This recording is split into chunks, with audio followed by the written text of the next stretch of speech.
panjang lah perjalanannya, kerja keras lah, bagai kuda. Boleh bang, bulan. Tadi kan aku saking di otakku sentimen kan mau ya bang. Memang dia ini susah guys, susah dimarahin abang. Jadi bang, boleh lah bang, ceritain sedikit nih sama kawan-kawan Habib nih di rumah ini, yang nggak pernah orang tahu dengan Bang Ihsan nih apa kesehari-harian atau Bang Ihsan nih pernah sebelum manggung nih pernah jatuh ke panggung atau gimana ya? Jatuh ke panggung tuh kayak mana? Jatuh dari panggung.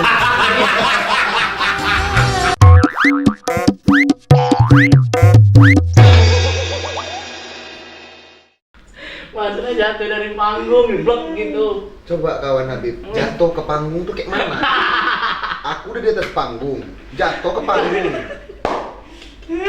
Intinya udah gitu, nggak usah dibahas lagi udah. Oke, baiklah. Oke. Jatuh dari panggung. Jatuh dari guys. panggung, misalnya terus inilah dia Ihsan Tarore. Berat. Berat. Nah, itu hanya cuman kau lah yang tahu gitu bang. Atau sebelum manggung, aduh aku mau ini dulu. Ada ritual-ritual aku biasanya sebelum nyanyi ataupun setelah nyanyi. Yang pasti yang pertama adalah berdoa. Ya pasti. Kan? Oh ya iya, semua itu berdoa. Yang kedua adalah itu aku selalu riders aku tuh wajib banget deket sama toilet. Kenapa gitu? Karena aku suka kencing. Jadi sebelum aku ke atas panggung, aku pasti kayak kencing dulu. Itu kan waktu masih lama tuh bang. Kita kan udah standby di situ. Dalam beberapa waktu itu berapa kali kencing gitu? Bisa jadi beberapa kali. Karena itu aku alamin, aku rasain memang dari dulu banget, dari dulu. Bahkan sebelum aku ikut Idol. Itu karena nervous atau memang? Nervous sih, feeling aku sih karena nervous. Semua orang pasti kayak gitu ya. Adrenalinnya. Jadi sampai sekarang juga masih kayak gitu. Karena itu kayak buat apa ya? Aku rasa semua penyanyi sebelum naik panggung, sebelum kita tahu crowd penontonnya seperti apa, itu pasti akan deg-degan. Pasti deg-degan, iya. Jadi kayak terhibur nggak ya orang-orang sama apa? Pasti itu yang kita pikirkan dulu tuh ya. Apa yang gua kasih gitu-gitu kan. Jadi ya udah, ternyata setelah itu kan biasanya baru ngalir gitu. Nah jadi itu cara menghadapin kayak gitu gimana bang? Ya kalau aku sih biasanya ngelihat penontonnya, kalau situasinya dulu gitu. Ya pasti lagu pertama aku agak serius. Biasanya karena aku pasti akan ngelihat situasi kondisi penontonnya gitu kan. Pasti lagunya juga lagu yang mungkin familiar di mereka gitu kan. Jadi kayak aku pasti ngebacanya gitu. Jadi aku lihat dulu, oke, ini bisa nih aku bawa joget. Lihat situasi dulu ya. Kalau misalkan aku lihat, oh ini nggak mungkin aku bawa joget. Lagunya pasti aku tahan-tahan dan aku biasanya pembawaannya nggak terlalu gitu-gitulah. Itu kalau tadi jatuh dari panggung pernah. Dulu sekali, tapi itu dulu ya. Waktu aku habis menang Idol tahun 2007 aku pernah nyanyi di itu tangga dari stage-nya turun ke bawah itu kayaknya nggak ada karena adanya cuma dari samping. Jadi kok langsung jatuh gitu? Adanya cuma kursi disiapin karena aku pengen nggak turun. Ada tangga bawahnya itu. Aku mau turun ke penonton. Kepleset lah di situ ya kan. Waduh, sakitnya nggak kerasa ya? Nggak kerasa, malunya ini. Tapi untungnya masih kecil ya kan, jadi malu pun muka-muka tembok lah ya kan. Peta gitulah ya. Malu-malu pauk-pauk kayak mana gitu ya. Ya mikir kayak ya udahlah anak. Jadi respon penonton tuh gimana bang? Ya udah kaget juga lah orang itu. Iya enggak. Karena pada saat jatuh juga gini. Gitu. Iya. Aku bisa jatuh gitu ya. Panitianya nih gitu ya. Disediakannya aku tangga. Emang nggak ada otak gitu lah ya kan. Kagak. Tapi itu dulu itu 2007. Terus abis itu apa lagi?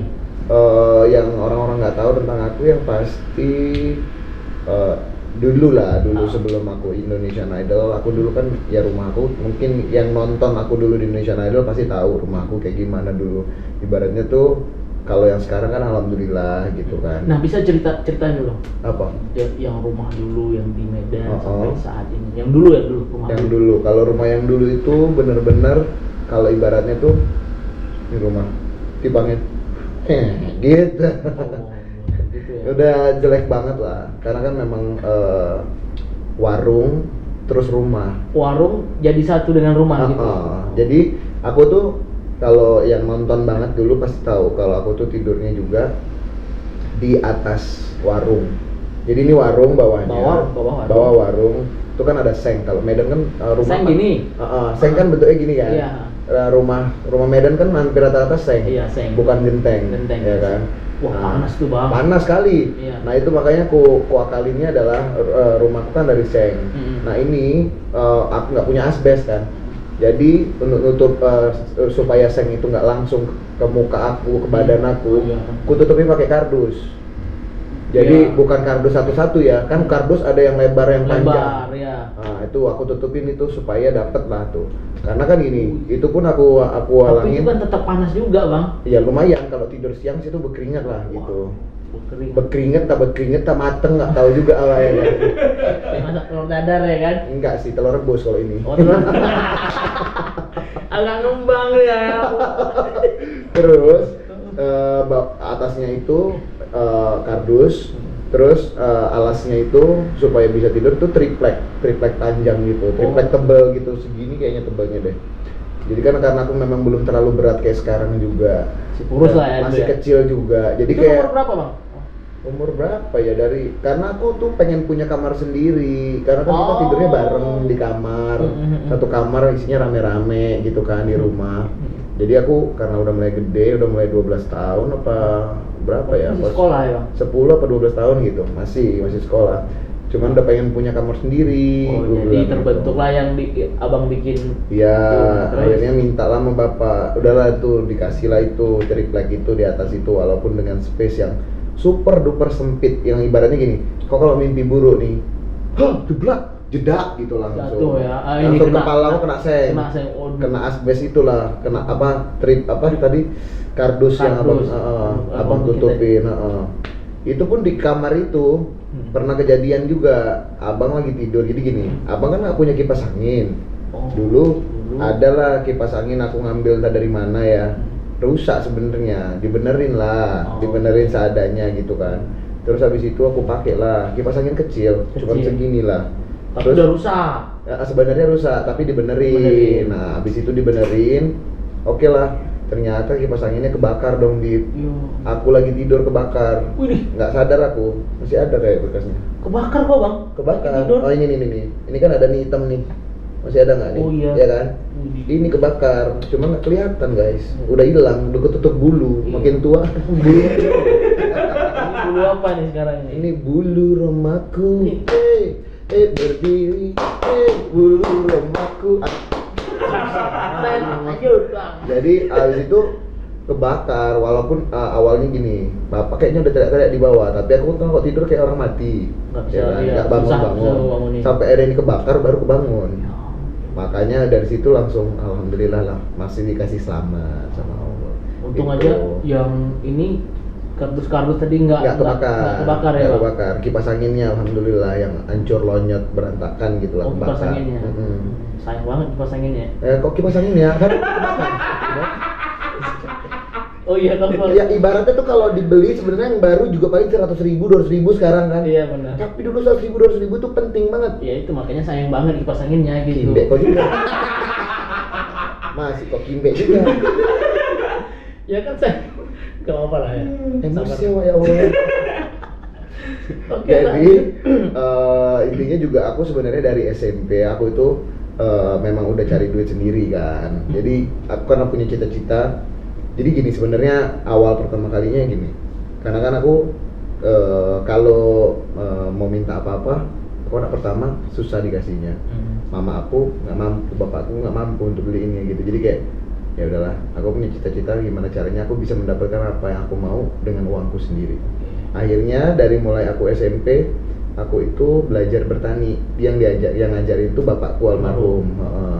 Dia ngajarin awalnya. Padahal dia juga nggak suka bertani ya kan, tapi dia ngajarin. Dia ngajarin, dia tinggalin. Aku yang ngerjain sendirian. Aku ngerjain sendirian. Jadi dia kalau misalkan nemenin aku ke ladang gitu kan, dia cuma duduk.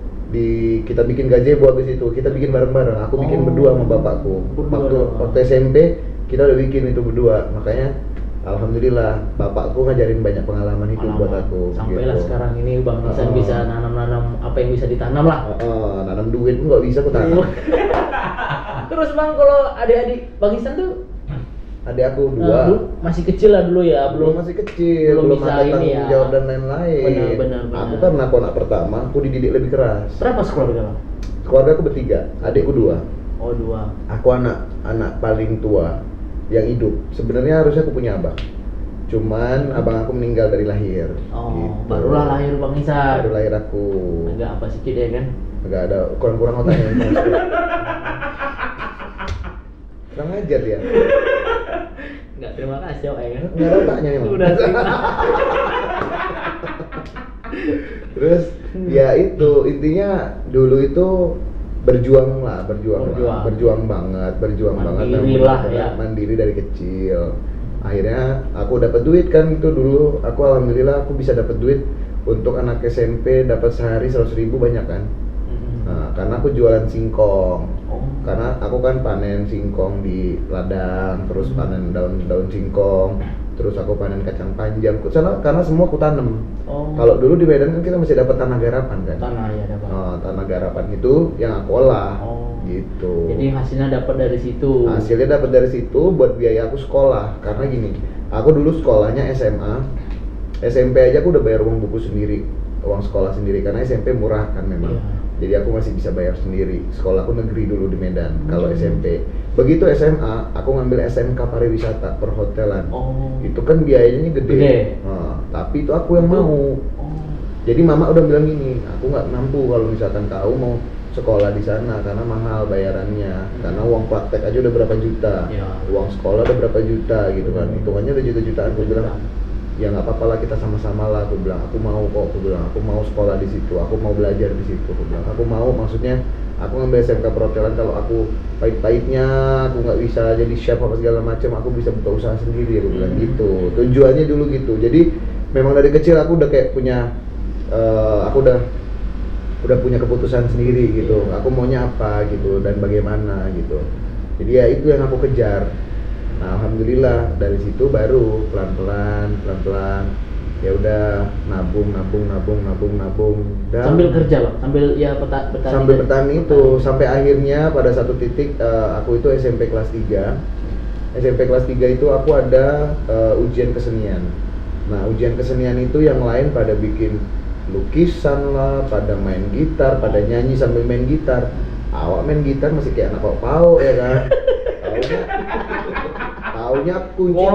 Gini ya Bang ya? Nggak tahu Bun. Taunya kunci Inggris. Memang pau lah emang ya. Memang pau lah, tapi sekarang agak pau sedikit. Kalau main banget nggak bisa, tapi kalau kunci-kunci standar tahu lah. Kunci A, B, C, ya kan, tahu D, G, F, tahu Mas ya. Gede beli rokok gitu ya. Itu kekedean aja.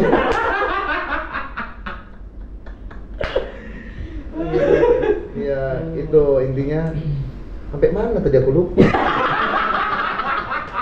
Sampai sekolah, ujian kesenian.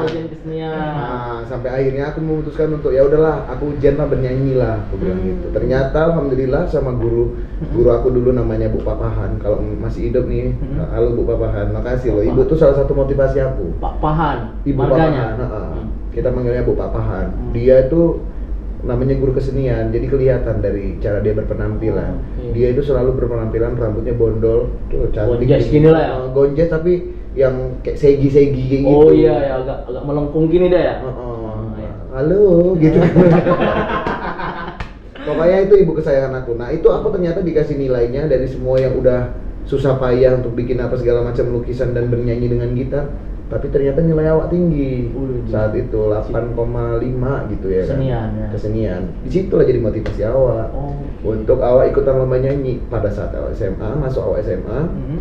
Awak langsung lah itu. Pertama kali bukan ikut lomba nyanyi, pertama kali jujur ikutnya lomba model, nggak sadar diri, pendek.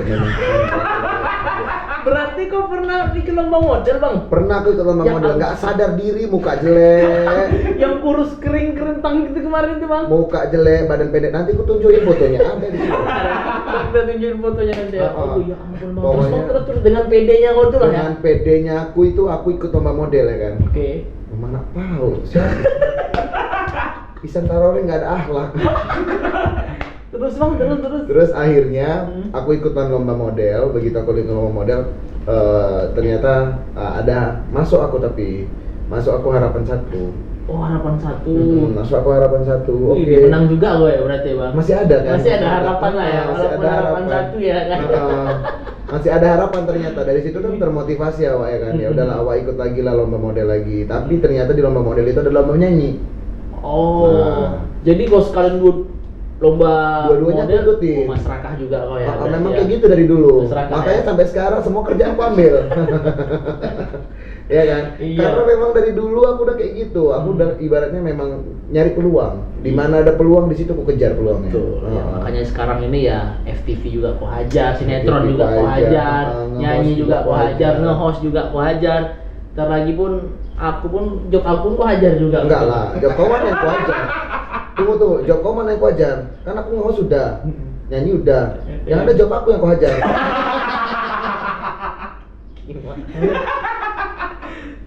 Iya kan? Iya benar. Kau Salami lo, salam. Oke. Kau sama aku tuan siapa? Tahu lah. Ya, kau tahu tuh kan. Berarti siapa yang mau hajar job orang ini? Iya, iya juga ya. Iya. Cuma ada satu lah, jangan kau ngajar apa yang main biola aku, janganlah kau ambil. Enggak. Nanti kalau aku bisa main biola kok kalah ganteng. Tapi banyak yang kita bilang mirip tuh Bang.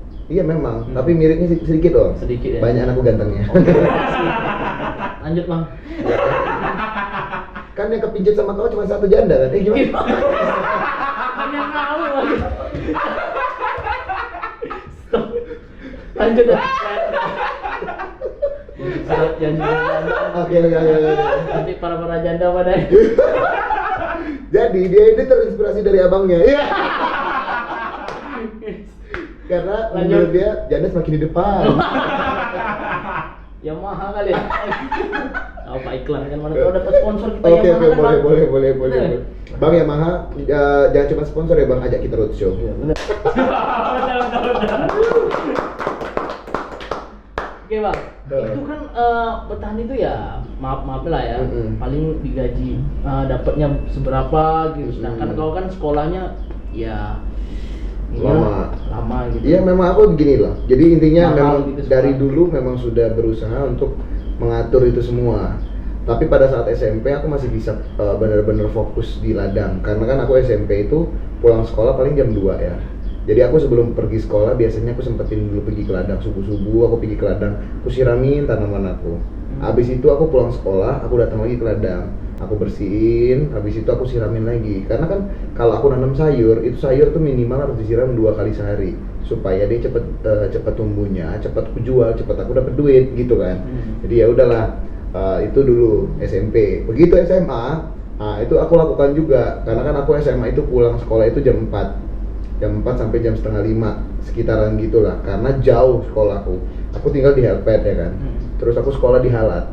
Kau tahu kan tuh jauhnya kayak apa? Iya. Helvetia ke Halat. Jauh itu. Itu kalau aku naik angkot aja tuh kalau macet itu bisa 2 jam. Tapi kalau lancar 1 jam, 1 jam setengah. Kau naik Angkot. angkot ya? Naik angkot tiap hari tuh. Pulang pergi. Itu 2 kali naik angkot atau? 2 kali naik angkot. 2 kali kan ya? Karena nggak ada 1 kali direct gitu, nggak Iya. ada. 2 kali naik angkot sehari. Itu demi aku, karena aku memang pengen sekolah di situ. Jadi aku bilang, aku pengen sekolah perhotelan. Gimana pun caranya, aku pasti bisa. Aku bilang gitu. Sampai tamat tuh Bang? Enggak, karena kan waktu aku kelas 2 SMK itu, aku langsung ikut idol. Oh. Nah, jadi ceritanya gini. Nah, oke. Ceritanya aku itu ikut-ikut nih.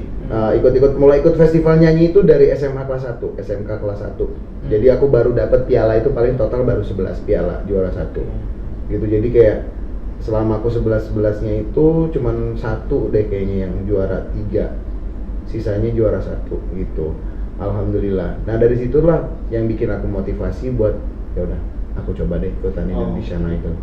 Gitu. Begitu aku ikut Indonesian Idol, jujur aku gagal.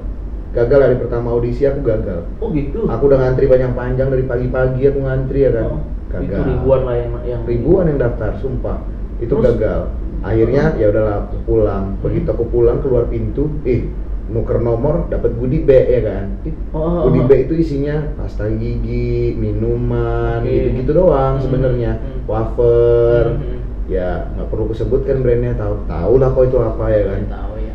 Terus habis itu enak juga nih, lumayan buat aku jual di kedai gitu ya kan. Oh iya betul. Karena kan mama aku jualan di rumah. Iya, iya. Jadi Lumayan. kau kasih lah ke situ. Kasih lah mama aku ke kedai. Habis itu aku mikir lagi, besok ikut lagi lah, iseng-iseng gitu kan.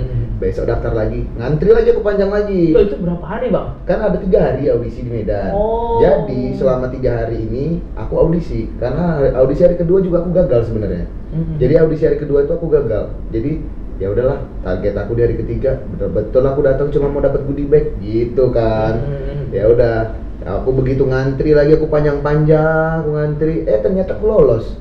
Yang hari ketiga? Hari ketiga baru di situ aku dibilang lolos. Oke, kamu masuk babak berikutnya.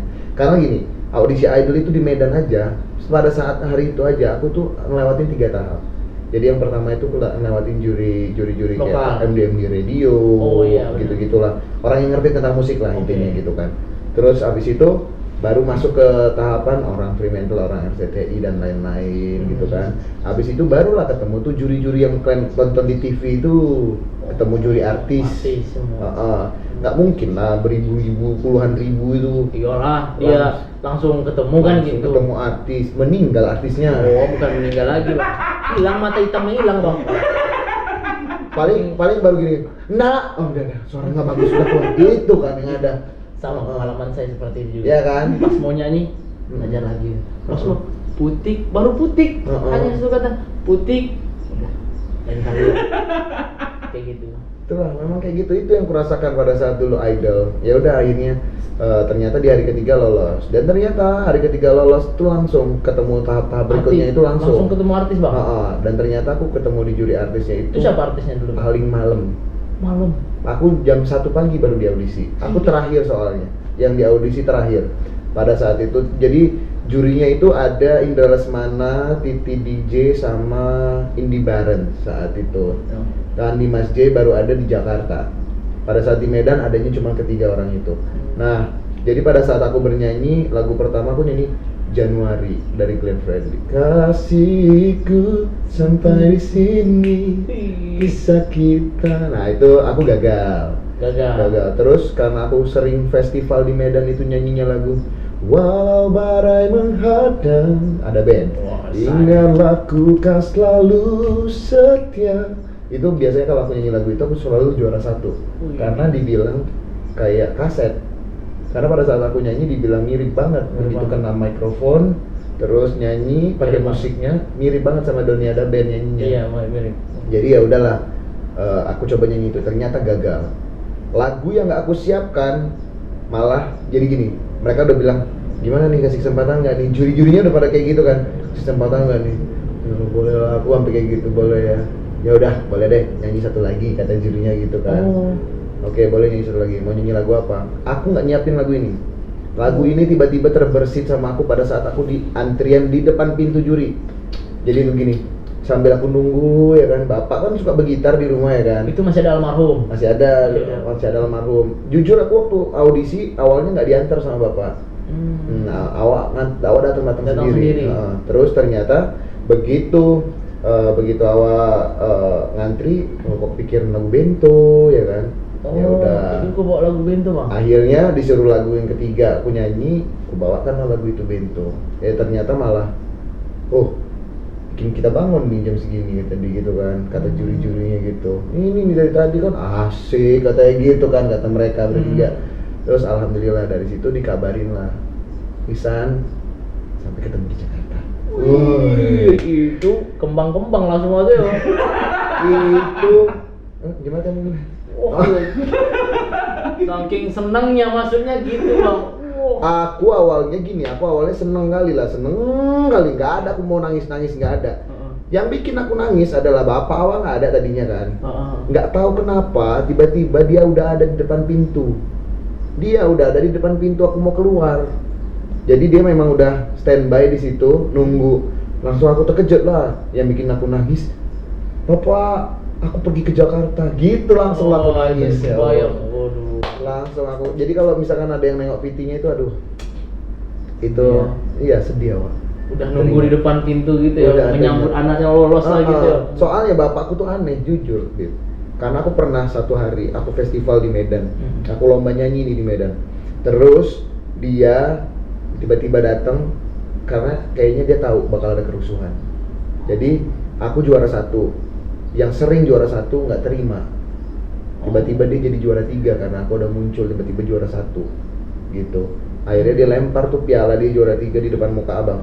Wah, Nggak gitu. seneng dia kalau Nggak seneng. nggak terima lah ya. Bilangnya dia awak nyogok. Awak nyogok dari mana? Awak orang miskin, nggak punya duit. Awak ikut festival dia dapat duit. Ngapain awak nyogok? Pau kali. Sumpah. Nggak ada otaknya berarti ya. Iya, awak ini kan kayak lagu. Aku ini orang miskin ya, oma ya, oma. Nah, itu lagi. Itu Iya. awak dulu. Pernah komen kayak gitu bang? Iya pernah lah. Awal Iya. kita. Awak memang ya kan tinggalnya di Medan kali, nggak kampung-kampung kali. Tapi awak main anak kampung Di gitu. kampung aku berarti. Kok di Helpet masih ada Aku nggak kotanya? ngomong loh. Ngomong barusan. Ya itu maksudnya. Aku udah ngomong nggak guys? Iya. Nggak ada kawan-kawan ya, nggak ada. Iya, itu kan aku mempromosikan aja sebenarnya. Kalau kau itu Hah? anak kampung. Anak kampung Oke. yang nggak ada terindeks apa? Terdeteksi. Kan dia mau ngomong terdeteksi aja bingung guys. Ya itu tadi kan karena anak kampung. Kalau kan emang di kotanya gitu. Masih ada kota-kotanya dikit. Kota-kotanya ya. dikit, emang kota Medan kan gitu kan. Bukan kota Rominami ya. Bukan. Apa itu kota Rominami? Nggak tahu. Nah, itu kan tahu memang guys. Lanjut. Oke. Ngomong-ngomong dari sering Pak ya, jangan kamu memenang sering Pak ya. Coba, udah parah kan udah tuh. Sampai rapat dah. Dari belakang tadi udah sampai rapat kan. Bentar lagi dia main Marawis. Terus Bang. Jadi ya gitulah intinya, alhamdulillah dari situlah mulailah tuh pelan-pelan. Walaupun sebenarnya dulu sebelum aku lomba nyanyi, sebelum aku ujian kesenian itu, aku memang awalnya dulu waktu kecil dibiasain sama keluarga kan ngaji, kori sebenarnya dulu. Kori juga kau berarti Bang? dulu. Tapi kalau dibilang kori aku jago kayak kau enggak lah. Takut sampai sekarang aku habisin juga jobku takut. Aduh. Kalau sampai aku jadi kori juga pasti kau lewat. Itu makanya kau raupkan semua, kata orang Medan, kau raupkan semua ini. Oh, Tamak kali ya. tamak kali. Heeh. Sekarang Ya. Enggak lah. Aku pada posisinya ya akhirnya tuh kayak ya kalau aku yakin aku bisa aku lakuin gitu. Ya. Aku yakin aku bisa aku lakuin. Iya. Gimana caranya maksudnya gini. Jadi kayak aku kalau ngelihat orang sukses, kok dia bisa sukses? Kok dia bisa sampai posisi itu? Kok dia bisa pada titik itu? Betul. Itu aku jadi kayak selalu motivasi aku Iya. gimana caranya aku bisa sampai ke titik itu tapi dengan cara yang aku punya gitu. Dengan kemampuan yang Allah udah kasih buat aku. Kok kerja keras luar biasa. Kalau belum keras nggak bisa kerja.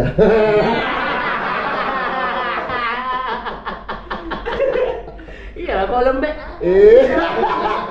Ya kan gitu Bang. Iya, gimana ya? Ibaratnya gini, kau kalau mau pegang mic, lembek jatuh mic kau. Jatuh. Iya kan? Iya. Kayak Bersuara dia. Heeh. Mau dia gini. Gini. Tapi kok Oh, kalau keras ya kerja keras bagai kuda, ya kan gitu lah. Rambut lu gini kan. Iya. Rambut panjang nih rambut lu kayak gitu. Dia mau jadi Metallica ternyata. Iya. Tahu Metallica? Hah? Yang mana lagunya? Aku tuh selalu ngejadiin motivasi. Kalau misalkan dianggap orang sebelah mata, diremehin orang, Itu kita makin semangat. makin semangat aku. Oke. Aku makin nunjukin itu, aku alamin banget waktu aku di Indonesian Idol. Itu aku alamin banget. Ada beberapa peserta yang nggak perlu aku sebut namanya. Dia tuh selalu nganggap, apa sih lu orang kampung, lu norak, lu gini gitulah. Jadi ini dia dianggap sebelah mata sampai banget lah. sampai ada satu momen dimana dia ngomong ini, lu hai lu ya gitu lah kan ibaratnya gitu. Oke. Kok pula yang ngatur Bang Tit? Terserah kami nanti mau nggak kami tit kan mau. Ya nggak apa, jadi kan kalau memang nggak di titnya, awak ada titnya belakangnya bang. Kok pula emosi aku mau jelasin kok. Dan berantem di sini ya. Oke. Esehku nanti nih. Ini orang Medan itu, esehku nanti. Oh, kayak mana? Mau apa kau? Lanjut. Terus intinya pernah dia ada ngomong satu kata yang buat aku kayaknya lekit banget kayak gini. Ayo ya. Gila RCTI itu nge-push lu terus, video lu terus yang dinaikin. Iya. Terus akhirnya gue jawab, emang mau aku kalau itu diangkat, kau lah yang ngomong sama orang RCTI bukan aku. Aku bilang gitu. Aku di sini peserta, kau pun peserta. Iya. Kalau sakit hati aku nangis aku. Oh, nangis aku. Aku sampai minta pulang. Widih. Aku gini. Itu posisi masih kompetisi. Masih kompetisi, masih di 12 besar. 12 besar. Itu aku baru masuk 12 besar. Itu aja aku nggak nyangka sejujurnya aku masuk 12 besar. Karena sebelum aku ikut Indonesian Idol, sejujurnya aku pernah daftar AFI ketolak di umur. Karena umur aku masih 16 tahun pada saat ikut Indonesian Idol kan aku 16 tahun. Oke. Terus habis itu aku daftar KDI, itu aku ketolak. Gagal. Pernah ikut ke KDI, nggak tahu diri. Karena gini, aku dulu itu capek rahang waktu. Begini ya. Udah keram ya. Jadi intinya aku dulu itu kenapa aku nyanyi pop, nyanyi dangdut, karena aku juga nyari duit tambahan selain aku bertani. Waktu SMA itu aku pernah ditawarin jadi penyanyi organ tunggal keliling. Walaupun ya nggak seberapa duitnya ya kan, cuman dibayar 50.000 seharian. Kau tahu lah ya kan, nyanyi berjam-jam, berbanyak-banyak lagu pagi sampai ke pagi. Intinya aku dari pulang sekolah itu kan jam 1. Jadi ya udah aku baru mulai datang aku jam 1 kadang-kadang gitu. Kadang-kadang kalau misalkan aku belum pulang sekolah aku izin. Pak, aku udah nyanyi, aku kan mau bayar uang sekolahnya dari sini, aku bilang gitu. Jadi guru-guru udah paham lah gitu. Udah, walaupun ya hitungannya jadi absen. Hitungannya jadi absen aku di situ. Jadi begitu di situ absen, aku pernah dipanggil sama wali kelas aku. Tapi wali kelas aku tahu aku kerja, ya udah, mama aku dipanggil, mama aku pun tahu aku kerja, ya udah, kita baik-baik aja gitu. Cuman jangan diulangin lagi. Ternyata jangan diulanginya lagi, aku ikutan Indonesian Idol, malah nggak pulang-pulang, malah 6 bulan absennya. Tapi kan mereka kan guru-guru kan udah tahu kan, aku ikut Indonesian Idol. Dukungan juga ada kan gitu kan. Ada banget, didukung sama sekolah aku dulu, Sandi Putra. Terima kasih banyak buat semua guru-guru Sandi Putra dan juga sekolahan Sandi Putra di seluruh Indonesia. Masih berhubungan sampai sekarang, Bang? Masih, cuman kemarin terakhir kayaknya kepala sekolahnya udah ganti ya. Oh, udah ganti. Gitu. Perjuangan dari nol banget ya. Alhamdulillah bersyukur. Sampai Bersyukur banget bisa punya 3, sekian miliar lah. Aku diem aja biar Habib yang ngomong. Iya, terbukti loh, gede banget. Ya alhamdulillah. Jadi kan ini rumah tidurnya di dulunya satu atas, kamar. kena ini panas, sekarang di bawah AC udah sekarang ya. Di bawah AC, sekarang kedinginan. Itu kita bersyukuri Bang ya kan. Iya, bersyukur. Alhamdulillah, makanya semua prosesnya itu disyukuri, dinikmati. Jadi buat di luar sana, kalau memang kalian itu saat ini belum mengalami yang namanya sukses, masih banyak banget kerikilnya, ya mungkin itu jalannya dari Allah supaya kita itu satu diuji kesabarannya, dua kita tuh diuji lagi kemampuannya. Berarti kita tuh memang belum sampai situ kemampuannya, masih harus diasah terus. Tawakal. Iya. Bismillahirrahmanirrahim. Allah. Ih, gila. Kau nggak gitu aja jenggot kau udah besar ya, Mak?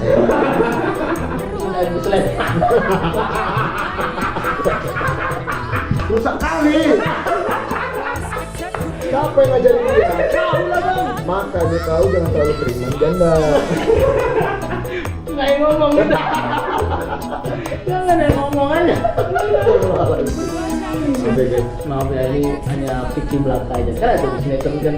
Kita ini hanya fiksi belaka. Artinya apa ya kalau fiksi itu? Fiksi itu apa pemikiran? Padahal emang nggak tahu tuh. Fiksi itu hayalan, imajinasi, sesuatu yang di makanya iya, karena aku nggak sering imajinasi itu, makanya nggak tahu. Berarti kalau misalkan nggak sering imajinasi namanya apa kalau dalam industri perfilman? Menghayal. Non fiktif dong. Aduh. Tapi kan bodoh-bodohin, Bang. Memang kebodoh. Bodoh.